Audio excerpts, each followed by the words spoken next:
We hope here. And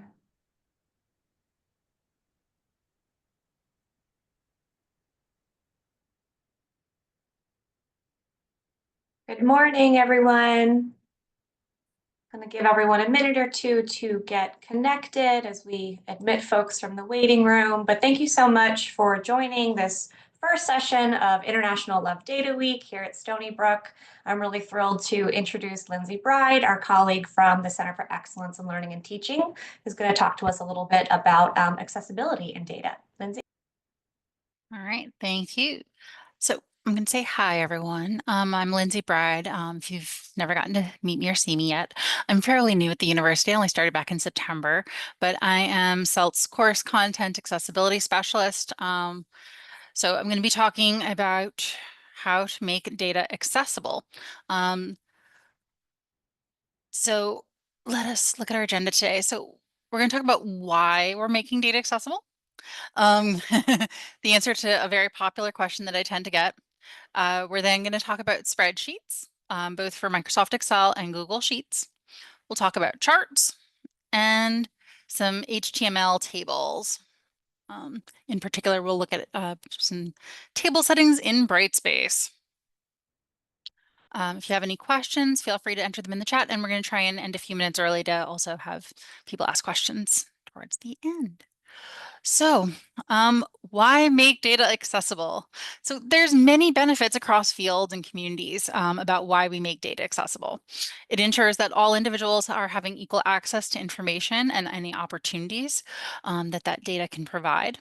It saves time and resources by making it easier to find, retrieve, and use data without needing special tools or accommodations. By making data accessible, we are having it available from the beginning.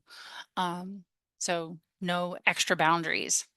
And then it's also going to meet legal and regulatory requirements. It's related to data accessibility and inclusivity. The biggest example is the Americans with Disabilities Act, which does account for any digital content, whether it is through the web, software, or mobile applications. So we want to make data accessible for a number of reasons and ensure that everybody can kind of benefit from the wisdom it can provide. So let's talk about spreadsheets and tables, as well as some best practices. So we're going to talk about whether it's for Microsoft in Excel or Google Sheets. This information can also apply to if you are creating any tables in Word or in Google Docs. So all tables need an identified header. So at the top of your table, you need to identify what is the purpose of each either main column or main row, so that users can go, oh, this is the purpose of this set of data or this set of criterion. We want to name all of our tables and our sheets. To maintain clarity and organization. By default, Word and Docs, Sheets, and Excel, they all put placeholders there. So it says like sheet 1, sheet 2, sheet 3, which can be helpful for getting you started when there's nothing that's been inserted yet. But eventually we want to label what is that table for, what is that sheet for, so that as we're navigating through that content, we know the purpose of our data. Again, we like labeling. Labeling is going to be a big theme today. We like labels. Screen readers, just so you know, do begin at cell A1. So you always in A1, you want to include content in this cell. It can be as simple as noting the title of the overall table chart, or it can be even the first column's header information. But A1 should always be filled in because otherwise your screen reader user friends, they're going to hear just blank dead air. And they may think, oh, maybe there's no data, there's something wrong. And they won't continue to hear into the next cell that gets read. Generally, screen readers read from A1 and they go through the row for everything that has content inserted. So A1 to A2, A3, down the line until there's nothing. And then it starts at row B and down the line again. So A1, very important. We want to have information there and we don't want to confuse someone with having blank information. Which also brings me to, we want to make sure that any blank fields that are intentionally blank. So there's nothing to put here. Mark it as either blank or NA, something so that it indicates, again, for our screen reader user friends, who that this information is not dead air because something is missing, but because there's nothing to put here. There's no data. If you're using Excel or Sheets, and you see that by default they come with 3 sheets when you first create a blank document. If you're not using all 3 sheets, delete the empty sheets. Again, don't put information that is basically blank or just a placeholder for information or data. So take out anything that is not intended. And then finally, make sure that you're inserting images into cells.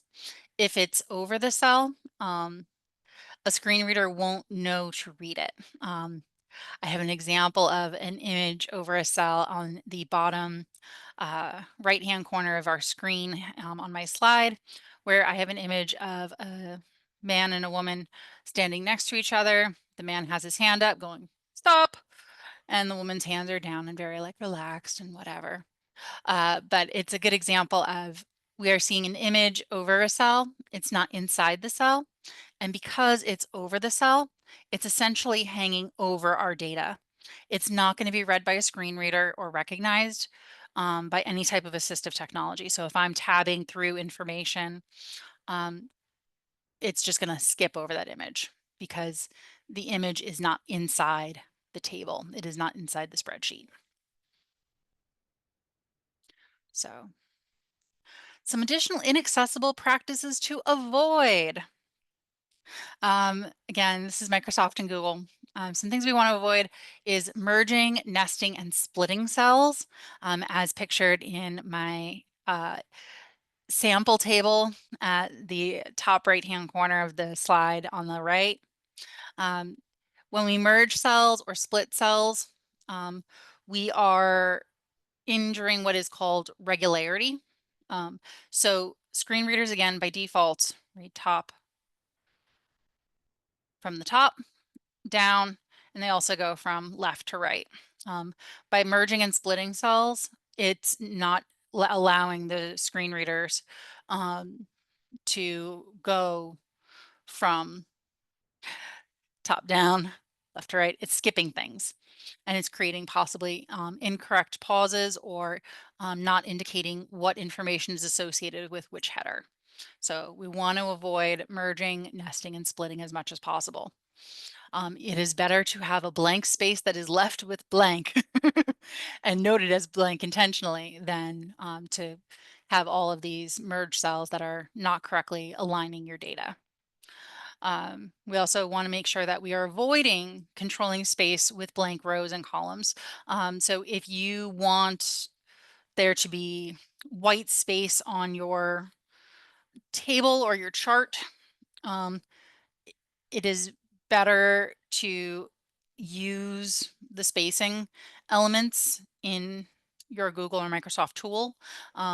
Don't hit like the enter button or hit the space button so many times so that it forces an extra row or line, because every time you hit the space button or the enter button to create that space, it is actually going to be something that gets read. Space, space, space, space, space. And I think it's going to be a very unfortunate, like bad beat to listen to if you're listening to the data being read aloud. We also want to make sure that if you're using tables for design or layout, so if you have information that you want to aesthetically have be separate and in distinct spaces, there are formatting tools in Microsoft Word and Google Docs that can allow for more formatting and aesthetic elements to be added to your data. By using tables again for that design layout of like, I'm going to have like this extra blank space here. Again, we don't like blank spaces because it creates pauses and weird hiccups, and it means that keyboard navigation is much more difficult. So if you are trying to create a certain design or aesthetic, it is better to use other tools that have built-in features to allow for that extra spacing or that extra padding. Move it to an HTML table or an HTML page where you can add all those design elements. Freezing or hiding rows or columns is best to be avoided, again, for accessibility purposes. By freezing or hiding rows, it is telling assistive technology to skip that data. So they are missing the frozen information, the information that you froze at the top or pinned at the top to make it so that everybody would see it every place in the table. Well, our screen reader users are unable to then have that information or follow it effectively. It doesn't read correctly. So we want to avoid freezing or hiding anything because we don't want everybody to miss, again, the good data that we are looking at.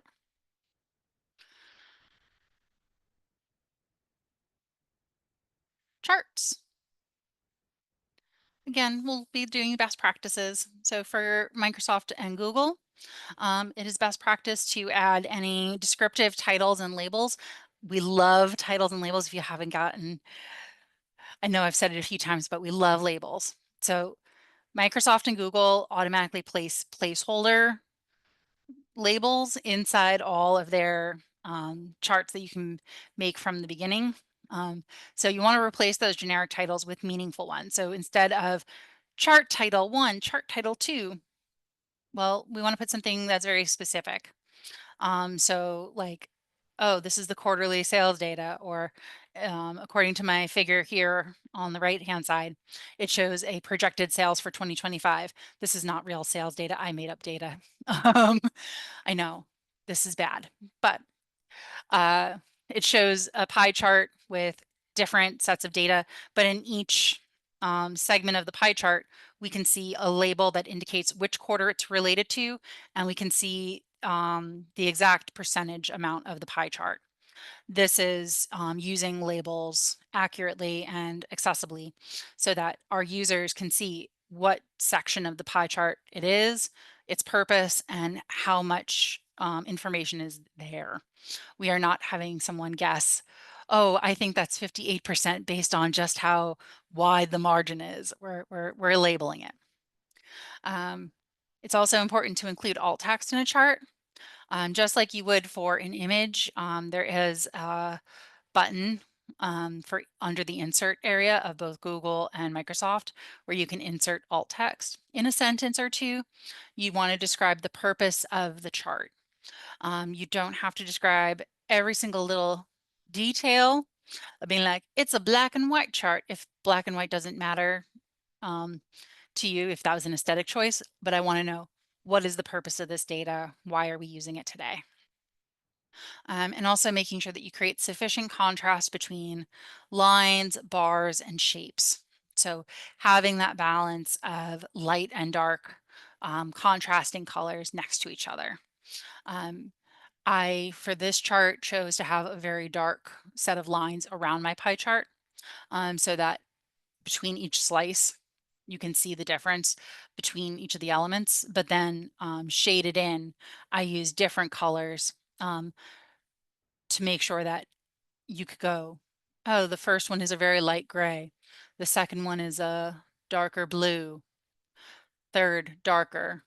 Fourth, darker. So you can distinguish them so that even if you are able to see color, you can tell the difference between them. But if you are colorblind or low vision, there's luminosity that is different between the colors to tell the difference between them.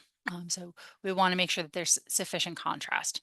And there are many color contrast checkers out on the market for free that you can use to tell, is my chart having sufficient contrast?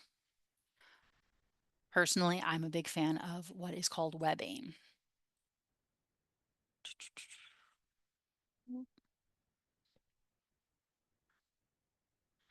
And finally, HTML tables.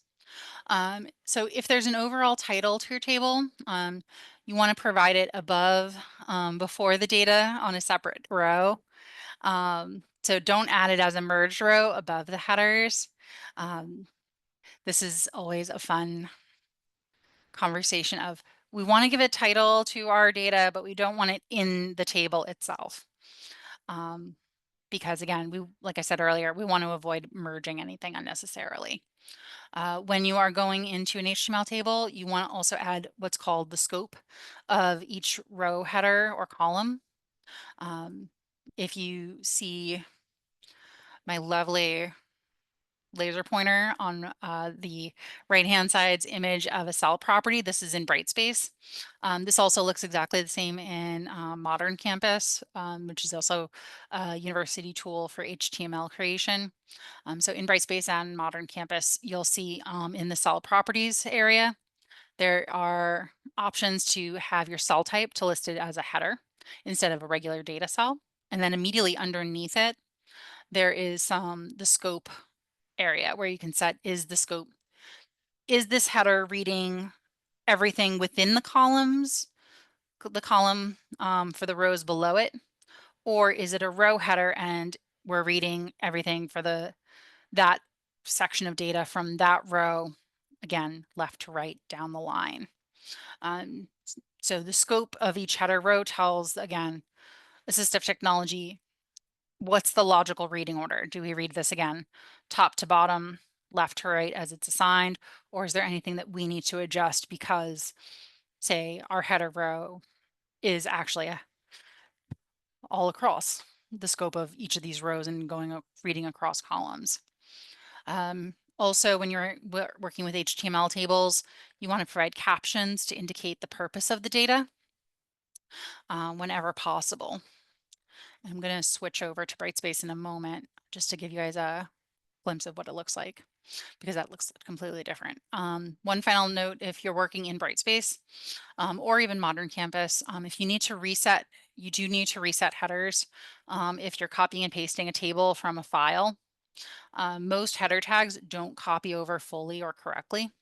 So if I'm creating an initial table in Microsoft Word and I want to copy it into Brightspace, or I want to copy it over to my Modern Campus, I wrote a draft and I'm dropping it into my table in the HTML format, I do need to go and set those cell properties manually. I'm going to now back out of my lovely PowerPoint, and we're going to go into a Brightspace table. So just for Brightspace users, if you haven't seen this tool, next to each Brightspace table, there's a chevron dropdown where you can edit your HTML. And I built a table. I made it super simple. It's a multiplication table. But if I'm coming into this, the first thing I want to do is I want to set my header rows. So I'm going to kind of highlight every row that I want to set as a header. And I want to go to the table icon in my advanced editor at the top. And I'm going to go to my cell properties, and I want to switch it from regular cell to header cell and indicate these are by columns. Hit some save buttons. Now, while visually this hasn't changed very much, there is a very subtle way of distinguishing it. All of my header row became bold in Brightspace, but you can unbold it technically, but it'll still be the header row because I set it in the backend settings. And the other thing I can do to, again, help the accessibility of my HTML table is go into those table settings, but instead of the individual cells, I can go to table properties and I can click show caption. And when I hit save, it'll actually add a caption area where I can add this is a chart capturing the multiplication table. 2 times 5. Just so you have an idea of the simple purpose, one sentence, and you're good. Lindsay, we have some questions in the chat. Yes, we If you want do. to pause and take those now or at the end. That is honestly the last thing I was going to plan demo, but based on what I already saw in the chat, I think I'm going to do at least 1 or 2 more demos to show information. So Deirdre, I see your question. Does placement of the label matter? For example, the third quarter is outside the pie chart itself. Placement, as long as the placement of the label is within the vicinity of the information. So whether you have like a bar graph and you have all of your data just above each bar, that's okay. Or if you can fit it inside the bar, that's okay too. But you want to make sure that the label is within relationship and clearly like related to one piece of this one way or another. Because clearly in a pie chart, I intentionally made sure that one of my pie angles was smaller so that it had to go kind of on the outside. So as long as your data is clearly connected in some way, that's fine. And I see a question from Rose. How do you set a header row in Excel and Sheets? Okay, so I'm opening Excel. Here's the good news about Excel.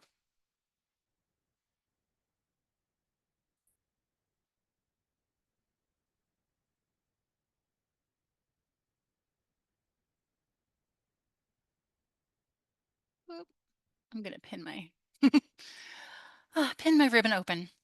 So you wanna select how many cells are gonna be in your table. And you wanna format as table.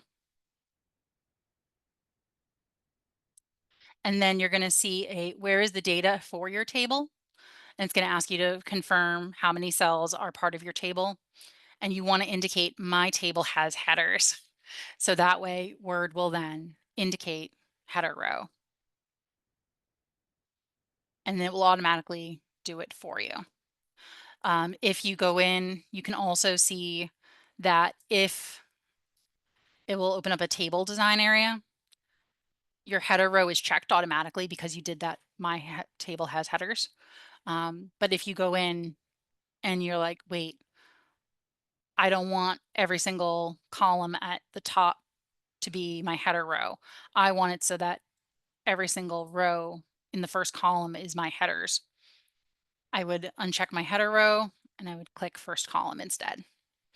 And that will change from header rows to a header column across the top. That is in Excel. In Sheets,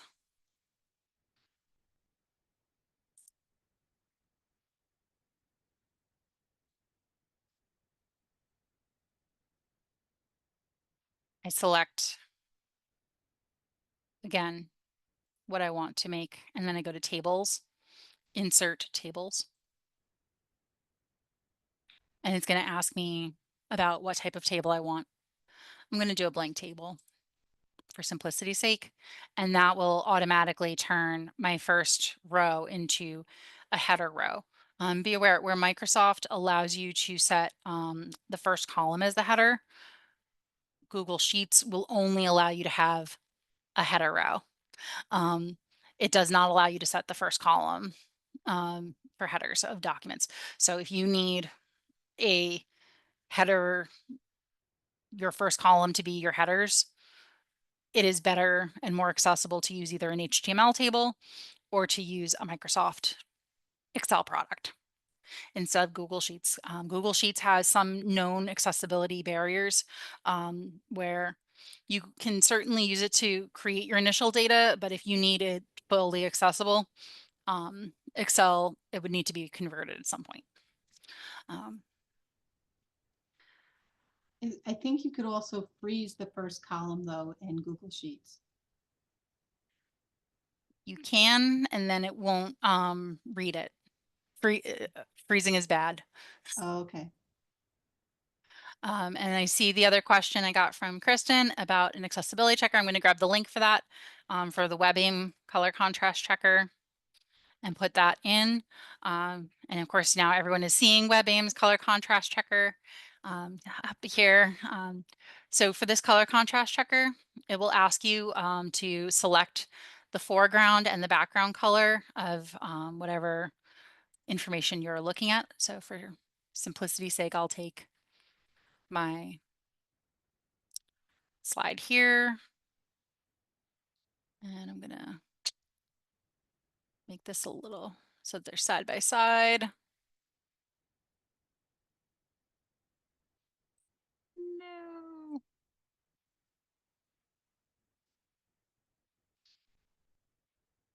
So you would have WebAIM in one window open next to whichever document you want to check. So you would want to check the foreground first by selecting the color picker. And there's a little eyedropper that you want to select. And then you hover over the colors that you want to check. So this is my text color for my foreground, and it'll pick the color for you. And then in the background, again, I grab the eyedropper and I hover over the background color.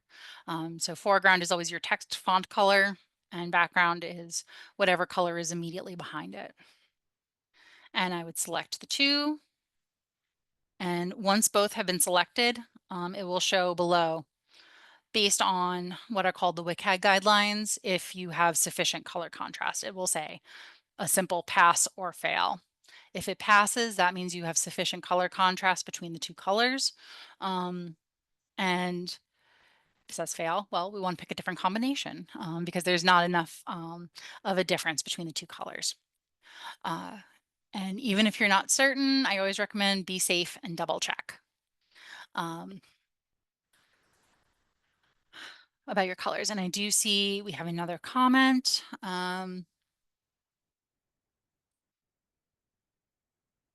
So I'm going to skip a little bit. So these are best practices across the board for disabled folks. I asked specifically for people with dyslexia, dyscalculia, ADHD who may benefit from more formatting that may fall outside of today's best practices, but help direct the eye more intentionally or in ways to make the data easier to be pulled out. Would you recommend viewers extract the data and manipulate formatting on their own when viewing data to meet their needs? So all of the best practices that I listed today are for a wide variety of disabilities. So this would certainly benefit someone with dyslexia or dyscalculia or ADHD. I know I brought up screen readers a lot just because some of these are a hard stop of you are making something completely inaccessible, but all of these are best practices that would also benefit anyone who is neurodivergent as well. And I'm sure that there are additional best practices for specific communities beyond this. But I knew I only had 20 minutes. So we hit the big hitters today. All right, we have 2 minutes left. And do we have any final questions, concerns, anything that I've said or we want to look at with our minute to go?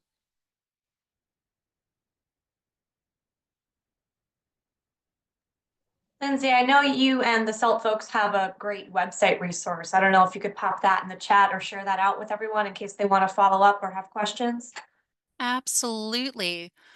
Just so you guys know, and I can click on it because of course I have it as a bookmark. Because I have a bookmark for everything. There is a new updated CELT accessibility page. It has a variety of resources and best practices for general accessibility, how to make sure that you are picking the best format for your content. We have a resource guide on Brightspace, and we have individual tutorials on Google products, Microsoft, and PDF. We also have consultations where if you want to sit for a few minutes with me and ask questions, request a consultation. And we also have a PDF remediation service. So we have lots of resources and they're all on our accessibility page. All right. Thank you everyone for all of your time today. And I hope you have a wonderful Love Data Week. Thank you, Lindsay. Thank you all for joining. See you at further sessions. Bye-bye. Bye, guys.